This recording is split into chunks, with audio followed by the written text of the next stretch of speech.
Hello दोस्तों, देखिए हम इन तीनों का आज इंटरव्यू लेना चाहते हैं। ये इन्होंने पूरा संघर्ष किया है एक साथ में, और ये तीनों दोस्त बहुत ही अच्छे दोस्त हैं। इन्होंने देखिए आज इनका इंटरव्यू लेते हैं। मिस्टर प्रदीप सिंह, आप अपना इंटरव्यू दीजिए। ठीक है। देखो, सबसे पहले तो मैं यही कहूँगा कि बहुत बहुत धन्यवाद आपका यूट्यूब चैनल कि हमें इस लायक समझा कि हम अपनी बारे में बात बताएं। तो सबसे पहले तो मैं बहुत बहुत ज़्यादा धन्यवाद कहूँगा यूट्यूब चैनल को। ठीक है। मेरा नाम रणवीर है। प्रदीप, अमित, हम तीनों ही बचपन से एक साथ पढ़े। लगभग स्कूल लाइफ 11 साल एक साथ रहे, उसके बाद कॉलेज लाइफ में रहे, उसके बाद अभी गांव में भी साथ जब से है। और करीबन नर्सरी से आए। हाँ, नर्सरी या फर्स्ट नर्सरी 2002 नहीं 1998 से जब से हमारा स्कूल खुला है, हम लोग सभी तब से साथ में हैं। और आज 2022 चल रहा है, लगभग 24 साल से हम लोग साथ में हैं। नमस्कार, मेरा नाम अमित प्रताप सिंह है और ये प्रदीप सर हैं, रणवीर सर और मैं हूँ। हम तीनों शुरू से ही साथ रहे हैं और बहुत अच्छे दोस्त हैं। और अच्छी बात यह है कि हम तीनों ही एक ही गांव के हैं और आज भी हम तीनों साथ ही बैठे हुए हैं। और तीनों ही हम अपने जो मुकाम है हमने हासिल कर लिया है। प्रदीप सर और मैं दोनों हम सहायक अध्यापक हैं और ये हमारे भाई रणवीर सिंह हैं, ये एयरफोर्स में हैं। और धन्यवाद। और मैं अमित प्रदीप सर, मैं आपसे ये कहना चाहता हूँ कि आपके जो आपने स्टडी स्टार्ट की है वो कैसे कैसे की, आपने कहाँ तक ये मुकाम तक कैसे कैसे पहुँचे वहाँ? अच्छा, मैं शुरू से बताऊँ ना? हाँ सर। देखो, सबसे पहले जब छोटे थे, 1999 की बात है, जब ये जो रणवीर सिंह हैं, इनके पापा जी थे, उन्हें गांव में हम बोलते थे जगदीश मास्टर के नाम से बोलते थे। और उन लोग जो सर थे, उन्होंने हम लोगों को घर से पकड़ के गांव में सभी जितने भी गांव के बच्चे हैं सबको घर से पकड़ के एडमिशन कराया। वो सबसे पहले स्कूल खुला हुआ था, सबसे पहले गांव में उन्हीं का स्कूल था, आपके पापा जी का। तो उन्होंने गांव में जितने लोगों को भी पढ़ाया आज तक, वो सभी लोग कहीं ना कहीं किसी जॉब में है, बैंक में है, पुलिस में है, टीचर बने हैं। बहुत लोग हैं, अलग अलग फील्ड में सब काम कर रहे हैं इनके पापा जी। तो सबसे पहले हमारा वहाँ एडमिशन हुआ। फिर उसके बाद मैं कक्षा 7 तक गांव के स्कूल में पढ़े हम तीनों।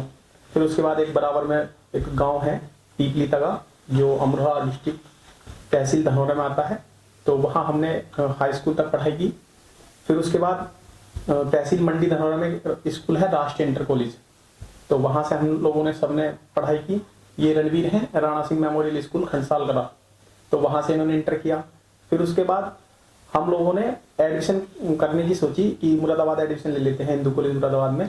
लेकिन वहाँ एडमिशन हो तो पाया था सबका, लेकिन किसी कारणवश हमने वहाँ पढ़ाई नहीं करी। फिर उसके बाद हम जीएस डिग्री कॉलेज अमरोहा, वहाँ हम लोगों ने एक साथ पढ़ाई करी थी। अब इससे आगे की कहानी बताएंगे रणवीर जी कि हम वहाँ किस तरह से हम लोगों ने कि जब हम इसमें 2011 तो 2011 में जब हम 2011 में जब एडमिशन का था और 2011 में हम लोगों ने इंटर किया था, तो हम प्रॉब्लम थी कि अब आगे हमें क्या करना है, बीएससी के लिए जाएं या बीटेक के लिए जाएं या पॉलिटेक्निक के लिए जाएं। तो सभी ने अलग अलग, उस टाइम पे क्या होता है, जैसे आप इंटर पास करेंगे तो बहुत सारे लोग आएंगे और आपको अलग अलग तरीके से बताएंगे कि आप ये कर लो, अभी क्या स्टार्टिंग में हम लोगों के मन में आया कि हम उस टाइम में क्रेज चला हुआ था कि बीटेक करने का। हम तीनों ने अलग अलग जगह से जाके यूपीटीयू का भी एग्जाम दिया था, इवन IIT का भी दिया, पर रही कुछ फाइनेंशियल प्रॉब्लम की वजह से हम लोगों का सिलेक्शन भी हुआ नहीं हुआ। बात करना कुछ ज़्यादा मेरे हिसाब से कोई लाभ है नहीं चुका। तो उसके बाद हमने सोचा कि बीएससी कर लेते हैं, हमारे बजट में वही था। हाँ, बीएससी बजट में था। अब बीएससी में एडमिशन कहाँ लें, उसके लिए बहुत सारे कॉलेज हो रहे थे। अमरोहा का था जीएस हिंदू कॉलेज और मुरादाबाद का हिंदू कॉलेज था, दोनों ही अपने, और एक बिजनौर का भी था वर्तमान कॉलेज, है ना। हम लोगों का बहुत से लोगों ने हमें ये राय दी कि यहाँ से कर लो, वहाँ से कर लो, वहाँ से कर लो।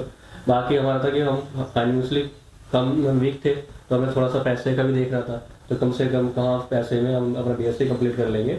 तो हम तीनों ने मैंने तो पहले ही, मेरा पहले ही हो गया था कि मैं अमरोहा लूंगा।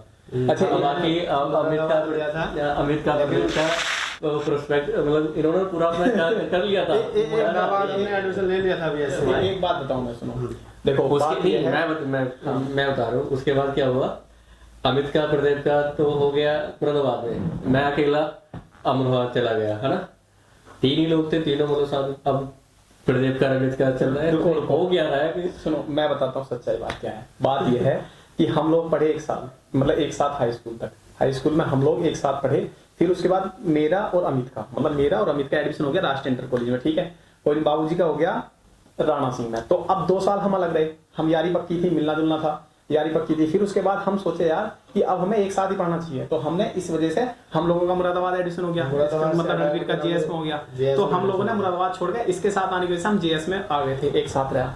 फिर सबसे अच्छी बात यह जब हम बीएससी में एडमिशन हुआ हमारा फर्स्ट ईयर में, फिर उसके बाद हमने क्या काम करा कि हमें 2 महीने तक रूम नहीं मिला। और 2 महीने तक रूम नहीं मिला था। मैं बताता हूँ, हम लोग क्या किया था, जेएस में क्लासेस चलती है बीएससी की, है ना। उसमें क्या है, आपको डेली क्लास अटेंड करनी है। अब यहाँ पे हमें को अमरोहा में रूम मिला नहीं, तो हमारे पास कोई दूसरा कोई साधन नहीं है, तो हम साइकिल से जाए या मॉर्निंग वाले ट्रेन से जाए। तो हम क्या करते थे, तीनों अपनी साइकिल उठाई, चले गए यहाँ से साइकिल से गए, लगभग 30 किलोमीटर बैठता है एक साइड से, है ना। 30 किलोमीटर और 30 किलोमीटर में डेढ़ घंटा में लग जाता था। मैंने साइकिल होगी, फिर उधर से आना, फिर ट्यूशन का रहना, ये करना। हमने 2 महीने लगातार ऐसे ही किया कि कहते हैं ना, मतलब गए आए पूरा दिन हमारा उसी में निकल जाता था। पर 2 महीने के बाद अच्छा, इससे पहले एक बात मुझे याद आ रही है, बहुत मजेदार है। हमारे जो इंटर के पेपर थे, देखो इंटर का राष्ट्रीय स्कूल का सेंटर और राणा सिंह का सेंटर, हमारा तीनों का सेंटर पहुंचा। मतलब हम अलग अलग स्कूल में थे, लेकिन हमारा जो इंटर का एग्जाम था, बोर्ड का एग्जाम, वो हमारा इधर पारा में, देहराचक पारा एक स्कूल, ठीक है। हाँ, तो वहाँ हमारा सेंटर पड़ा। एक साइकिल से हम जाते थे एग्जाम देने। मान लो मैं साइकिल चलाता था, ठीक है, मैं मजबूत आदमी था पहले से ही, भाई ये मानते थे कि हाँ ये मतलब थोड़ा हेल्थी है और थोड़ा ये सब चीज। फिर उसके बाद क्या, मैं एक को आगे बैठाया, एक को पीछे, आराम से एक साइकिल से जाते थे तीनों पेपर देने। तो ये मुझे याद आया, बताओ आप।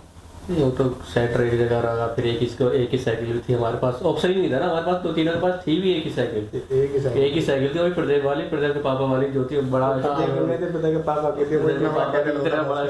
पीछे कैरियर लगा रहता है उसी में। हमारे पास दूसरा ऑप्शन नहीं था, ना बाइक वाइक, तो हमारे बहुत दूर की बात है। सर मैं आपसे ये कहना चाहता हूँ कि आपने ग्रेजुएट कैसे किया, कैसे सफर कटा, आपको ग्रेजुएट कैसे करा? अब बीएससी की बात, बीएससी में ये हुआ, एक कमरा नहीं मिला हमें, 2 महीने तक हमने कमरा ढूंढा, नहीं मिला। फिर उसके बाद क्या है, हमें एक कमरा मिला अहमदनगर में, जो मतलब फर्स्ट फ्लोर पे था, ग्राउंड फ्लोर फर्स्ट फ्लोर पे एक कमरा था।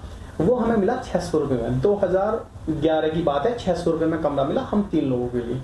फिर क्या था, उसमें जो नल था वो नल नीचे था, जीने से हमें बाल्टी भर के ऊपर जाना था।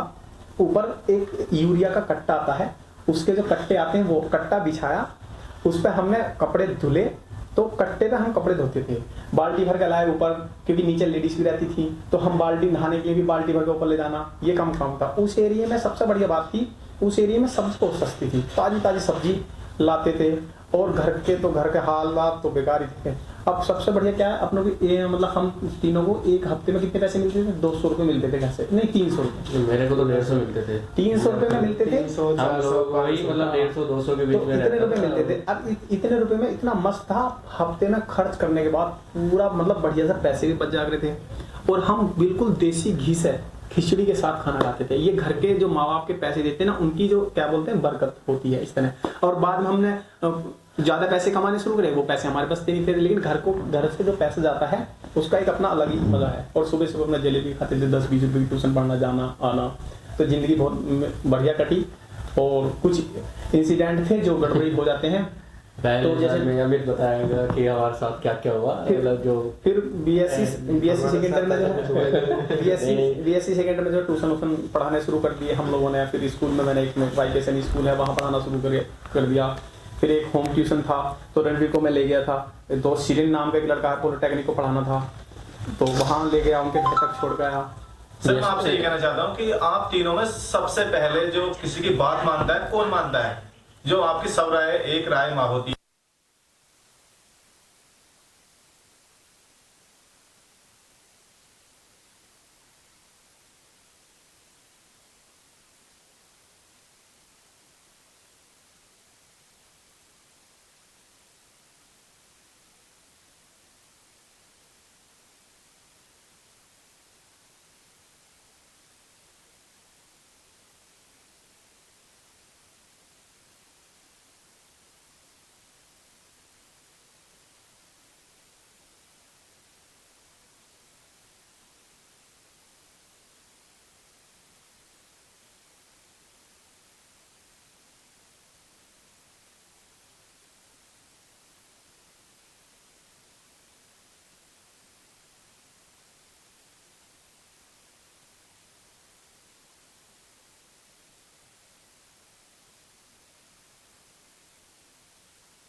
हम सर मैं आपसे ये पूछना चाहता हूँ, आपके स्टडी टीचर हो आप ये बताना है लोगों को, ये बताओ बच्चों को, ये बताओ कि आपने कैसे संघर्ष किया, कैसे स्टडी की।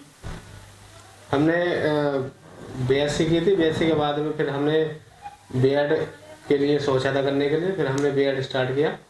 और बीएड करते टाइम में फिर जब हमें लगा कि हमारे जो साथ के हम सर आपसे मैं ये पूछना चाहता हूँ कि आप स्टडी टीचर हो, बच्चों को मैसेज दीजिए आपने कैसे स्टडी की। हमने बीएससी फिनिश करने के बाद फिर हमने बीएड में एडमिशन लिया था। तो बीएड करते टाइम में हमको ऐसा लगा था कि हाँ काफ़ी टाइम हो गया है और हमें अब अपने जो लाइफ है उसको सक्सेस बनाने के लिए या सेटल होने के लिए हमें कुछ करना चाहिए। तो बीएड के करते टाइम में हमने फिर अपना सेल्फ स्टडी स्टार्ट की थी।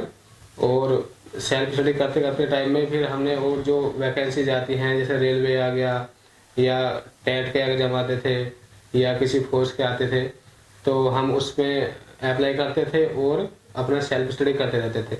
लेकिन कहीं ना कहीं हमको ये लगता था कि हाँ मतलब दो काम एक साथ नहीं हो सकते, या तो अपने पूरे पढ़ाई को फोकस करो या फिर अपने उस पर किसी दूसरे काम पर। तो उसके बाद हमने बीएड अपना जब कंप्लीट हो गया था तो उसके बाद में हमने कोचिंग ज्वाइन की थी। कुछ टाइम तो हमने अपने अमरोहा में एक सेंटर था प्रगति सेंटर, तो वहाँ पे गया था। लेकिन वहाँ पे हमें लगा कि यहाँ पे कुछ हासिल नहीं होने वाला है। तो फिर उसके बाद मैं और प्रदेव सर हम गए थे फिर मुरादाबाद एक कोचिंग सेंटर चाणक्य। तो हमने वहाँ पे अपनी तैयारी की थी। तो वहाँ पे 5-6 महीने का कोर्स था, वो कंप्लीट करने के बाद में फिर हम अपने अमरोहा में एक रूम लिया था और वहाँ पे अपने सेल्फ स्टडी की थी। उस बीच में ही उसी दौरान 2018 की बात है, फिर वो टेट और सी टेट हर साल आता ही है, तो हमने टेट का एग्ज़ाम दिया था, वो हमारा क्वालिफाई हो गया। और 2018 में ही फिर हमारे जैसे टेट क्वालिफाई हो गया तो तभी 18 के लास्ट में दिसंबर का मंथ था शायद, तो ये टीचिंग की वैकेंसी आ गई थी 69,000। तो हमने उसमें अप्लाई किया और उसका एग्ज़ाम था हमारा जनवरी में 2020-19 में। तो टाइम भी कम था और कम टाइम था और पढ़ना ज़्यादा था। सुपर टेट का एग्ज़ाम था। तो अब कोचिंग सेंटर पर तो हम नहीं गए थे, लेकिन हमने जो हमें 1 महीना 2 महीने मिले थे उसमें हमने सेल्फ स्टडी की थी। बाकी जो काम थे हमारे होम ट्यूशन भी लेता था मैं, तो हमने उसको बंद किया। और जो अपने स्कूल था या कोचिंग थे वो सब बंद करने के बाद में 2 महीने हम अपने खूब मेहनत करने के बाद में सेल्फ स्टडी करते थे। और उसके बाद में फिर हमने वो सुपर टेट हमने क्वालिफाई किया। और सुपर टेट क्वालिफाई करने के बाद में फिर वो 2 महीने के बाद में हमको ज्वाइनिंग देने वाले थे, लेकिन किसी वजह से वो कैंसिल हो गए थे। वो पेंडिंग में चली गई थी वैकेंसी हमारी। तो 2 साल पेंडिंग में रहने के बाद में और दिसंबर 2020 में वो हमारी कंप्लीट हुई। तो वो जो 2 साल जो बीच में हमारी वैकेंसी फंसी हुई थी, कोर्ट में चली गई थी किसी वजह से, तो वो जो 2 साल का जो स्ट्रगल था उसमें ना तो हम परेशानी रहते थे, टेंशन ज़्यादा होती थी हमें, या पता नहीं इस वैकेंसी का क्या होने वाला है। तो उसके बीच में चलते हमने फिर सोचा कि शायद अब कितना लंबा चलेगा भी ये केस हमारा, तो किसी और उसमें देखो ट्राई करके। तो और जो वैकेंसी आती फिर हमने रेलवे में ट्राई किया। तो रेलवे में भी हमने उसके आए थे ग्रुप डी के फॉर्म आया था, तो हमने उसमें भी एप्लीकेशन फॉर्म डाला था। तो काफ़ी लंबा टाइम हो जाता है, कई साल में जाके वैकेंसी पूरी होती है इसकी भी। तो कहने का मतलब ये है कि हमारा मेहनत ज़्यादा की थी लेकिन हमें हासिल कुछ मिल पा रहा था। और तैयारी की बात ऐसी है कि अगर हमें कोई भी चीज़ अगर हासिल करनी है, अगर अपने सक्सेस लेना है, तो अगर हम पढ़ रहे हैं, अगर हम कोचिंग ले रहे हैं, चाहे सेल्फ स्टडी कर रहे हैं या फिर किसी कोचिंग सेंटर में हम जा रहे हैं या लाइब्रेरी ज्वाइन कर रखी है, तो हमें कंटिन्यूटी लेनी चाहिए। मतलब लगातार हमें पढ़ना चाहिए, बीच में कोई गैप नहीं होना चाहिए।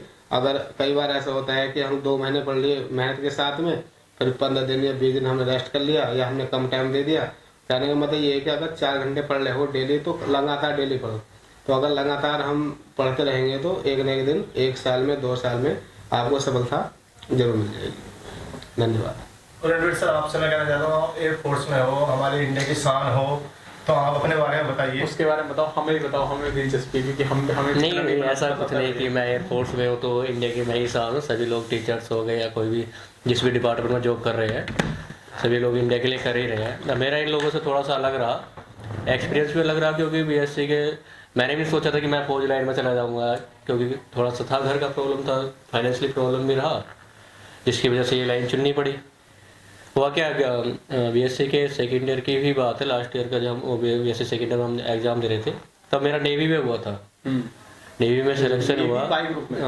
नहीं, नेवी का भी मेरा एसएसआर में था। अच्छा, SSR? हाँ, एसएसआर में मेरा सिलेक्शन हो गया था, कानपुर में था, तो उस टाइम मैं सिलेक्टेड हो गया था।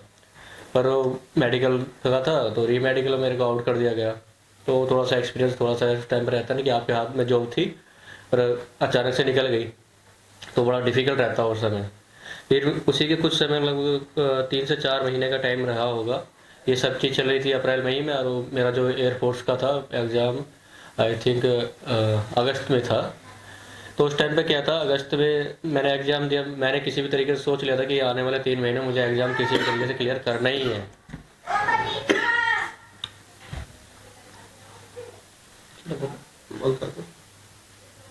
तो जब लगा कि मुझे भी मतलब एक होता है ना कि मतलब किसी चीज़ से रिजेक्ट होके आ रहे हो और आगे से मतलब एक अंदर से आग सी रहती है, बस करना ही है। तो उस टाइम पर हमारा बीएससी का 3rd ईयर भी स्टार्ट हुआ था, थोड़ा सा लोड भी हम पे ज़्यादा था अपनी पढ़ाई से लेके मैथ, क्योंकि लास्ट में आके मैथ से बीएससी करना मजाक बात तो होता नहीं है। तो उधर का भी लोड था, फिर अपने जो स्कूल पढ़ाता था तो उसका भी था, फिर इसमें एयरफोर्स के पेपर के बारे में ही देखना होता था। तो मैंने किसी भी तरीके से ठान लिया था कि मुझे ये एग्ज़ाम क्वालिफाई करना ही करना है। तो हुआ ऐसा ही, मैंने क्या एग्ज़ाम दिया, एग्ज़ाम क्वालिफाई हो गया, उसमें ही मेडिकल का रहा। और फिर 2014 जुलाई में मेरा आ गया था कॉल लेटर उसका ज्वाइनिंग का, तो उसके बाद वहाँ चला गया। बाकी तो फौज की लाइफ तो आप सभी लोग जानते ही हैं, एयरफोर्स हो, नेवी हो, आर्मी हो या कोई अच्छा रणवीर का एयरफोर्स में हुआ, नेवी में हुआ, 2 बार सिलेक्शन हुआ। हमने सिलेक्शन की दावत से 36 बार ले ली थी। हाँ, वो तो अलग रहता, दोस्तों का अलग है। कानपुर में मेरा जब सिलेक्शन हुआ तो मेडिकल भी बचा हुआ था, हम लोग लेके से खींच के नीलकंठ रेस्टोरेंट, वहाँ मैं था और कौन था, विशाल हमारे साथ अभी है नहीं हमारा, हमारा दोस्त वो भी वो है नहीं। तो मतलब हमने दावत बहुत बार ली है, मतलब तो इस तरह। बाकी फौज की लाइफ तो ऐसी है, आपको मुझे कुछ ज़्यादा बताने की ज़रूरत है नहीं, क्या करना है कैसे करना है। 24 आवर्स ड्यूटी का रहा, फिर किसी भी समय किसी भी टाइम कहीं भी जल थल ना, अगर आप माइनस के 50 पे ही रहोगे प्लस के 50 पे ही रहोगे, टेम्परेचर इतना रहेगा। फिर ड्यूटी का रहा कि 24 घंटे होगा कि तुम्हें 4 दिन तक खाना नहीं मिल रहा है, 5 दिन तक तुम ऐसे ही पड़े हुए हो, कहाँ पड़े हुए। अच्छा, मुझे वो वाली बात बताओ कि जब एक बार उसमें इधर जम्मू कश्मीर में ड्यूटी चली थी कि जो एक बार मतलब वो जो मतलब पानी गर्म करने के लिए जो टैंक का बटन दबाते हैं, वो पानी गर्म करने वाला सिस्टम, वो मुझे बताओ, वो बहुत बढ़िया लगा। नहीं, वो क्या था, हम लोगों का भी अभी 2 साल पहले की बात है, कोरोना में हम लोग वहाँ थे जब चाइना का कुछ चल रहा था, तो हम चाइना के बॉर्डर के पास में थे। तो हम लोगों का क्या है ना, वहाँ पर माइनस के लगभग 33 से 35 डिग्री टेम्परेचर रहता है, माइनस के 30 डिग्री 35 डिग्री। और वो जनवरी के टाइम में तो ऐसा हो जाता है कि आप अगर इतनी गंदी हालत हो जाती है कि पानी अगर थोड़ा भी तुमने वैसे रख दिया तो विदिन 1 मिनट के अंदर वो जम जाता है प्योर। तो वहाँ पर क्या कहते हैं, पानी के गर्म करने के लिए रोड लगाते थे, जो टैंक था उसमें 2-3 रोड हमेशा पड़ी रहती थी। तो उस दिन क्या हुआ, रात को जिसका ड्यूटी था मतलब उसको रोड मतलब ऑन करने का, उसने भूल गया बंदा हो, और बंदा बोला रात को पानी ने किसी ने ऑन नहीं मतलब रोड ऑन नहीं की, सुबह तक पानी जम गया। पानी की इतनी मोटी, कम से कम मतलब 1 मीटर मोटी लेयर होता है, जो ड्राम है वो ड्राम पूरा जम गया। तो इतना जमा है कि अब सुबह को नहाना भी, क्योंकि नया साल है, सभी लोगों को रहता है कि अब नए साल पे नहाएंगे, नए साल में। जबकि मेरा पर्सनल एक्सपीरियंस ये रहा कि मेरा लगभग मैं 25 दिन तक नहीं नहाया था। मेरे साथ का लड़का वो 35 दिन से नहीं नहा रहा था, एक उससे भी था कि वो 40 दिन से नहीं नहाया था। जबकि कुछ लड़के ऐसे थे डेली नहा रहे थे, होता है सभी का अपना अपना, मतलब नहीं नहा रहे तो नहीं नहा रहे। तो उस दिन हमने क्या करा, 1 घंटे तक एक सरिये टाइप का कुछ रोड टाइप की थी, हमें उसको फोड़ते रहे 1 घंटे, मतलब कम से कम 2 से ढाई घंटे लगे हमें उसको फोड़ने में। तो बड़ा उस दिन हमारा नया साल ऐसे ही मना। और फिर ड्यूटी का ये फौज का तो जानते हैं, इसमें कुछ ज़्यादा ना बताऊँ तो ही ठीक है। और मैं आपसे पूछता हूँ, आज आपको कैसा लगता है? नहीं, दोस्तों के साथ तो हमेशा ही अच्छा लगेगा ना। इसमें हम लोग तो वैसे भी आपस में, हम यहाँ हो या कैसे ही हो, हमेशा एंजॉय किया हमने अपनी लाइफ को। हम 3-4 अभी 3 लोग बैठे हुए, 1-2 और हैं जो गांव के हैं या बाहर के हैं। उनके साथ मिलने के बाद इतना मजा आता है ना, बहुत ज्यादा मजा। अभी एक वीडियो शूट होने से पहले कितना मजा लिया है, अब तुम जानती हो कितना मजा है। तो ये सब आपस एक दूसरे की खिंचाई, और हम लोगों को यहाँ तक का पता है मैं जो रणवीर है ये अब जो लाइन बोले, जो भी इस वीडियो यूट्यूब चैनल को देख रहे हैं, देखो सफलता का क्या होता है ना, सफलता एक दिन में नहीं मिलती है किसी भी चीज़ की हो, पर एक दिन जरूर मिलती है। ये मेरा पर्सनल एक्सपीरियंस भी रहा है। अगर आप किसी भी चीज़ को मन से ठान लो कि मुझे ये करना ही करना है, आप थोड़ा सा मेहनत कर लो, थोड़ी सी कंटिन्यूटी इसमें लगातार लगा दो, तो फिर मुझे नहीं लगता कोई भी आपको सफल होने से रोक सकता है। वो किसी भी फील्ड की बात हो, आप वाई ग्रुप हो या एयरफोर्स का रहा हो या फिर नेवी का, आर्मी का, इवन टीचर्स का रहा, या फिर किसी भी डिपार्टमेंट में, रेलवे में हो गए, या फिर आप ऑफिसर्स लाइन में जाएंगे पीसीएस का लेके आईएएस तक का, आपको मेहनत तो हर जगह करनी ही पड़ेगी। इस तरह अलग अलग हो सकता है, पर मेहनत के बगैर आपको कुछ नहीं मिलने वाला। बस यही है मेरा। मैं आपसे कोई ऐसा मोमेंट पूछना चाह रहा हूँ कि जो आप कहीं साथ में घूमने गए हो और कोई ऐसा फनी हुआ हो जो आज भी तुम्हें वो याद पल आते हैं। ये है, देखो अब काफ़ी जब हमारी छुट्टियां हो जाती हैं तो हम सब जितने भी दोस्त हैं, या मेनली तो हम तीनों ही हैं, तो हम मिल लेते हैं आराम से। वो बीच में जब यार दोस्त आते हैं तो पार्टी भी होती है, चलो भी ठीक है घूमने चल रहे हैं, आज पार्टी करेंगे, कुछ खा पी लेते हैं, वो ठीक है। तो ये जो हमारे प्रदीप सर हैं, तो इनमें कॉमन बात ये है कि जब भी अगर हम घूमने के लिए जाएंगे तो ये पर्स तो कभी लेके नहीं जाएंगे। भाई ये बात ना बताया, पर्स तो ये लेके नहीं जाएंगे। सुनो जरा, और एक मजे की बात ये है कि ये जो फास्ट फूड होते हैं और या तो ये कम खाता है, लेकिन अगर हम कभी चले जाते हैं किसी रेस्टोरेंट में बैठ जाते हैं, कोई पिज्जा बर्गर हमने खा लिया, तो ये एक लाइन बोलता है हर बार। वो ये बोलता है कि ये चीज़ मैं खाता नहीं हूँ, बस ये तुम्हारी वजह से मैं इसको खा लेता हूँ, तुम्हारे साथ खा लूंगा। तो मैं कहता हूँ सर पता है ये कि ये बात क्यों बोल रहा है? बोला हाँ मुझको भी पता है। तो ये एक लाइन बोलता है कि बस तुम्हारे साथ में इस वजह से खा लेता हूँ क्योंकि मुझे पैसे देने पड़ते इस वजह से मैं खा लेता हूँ, बस यही था। नहीं, मेरे साथ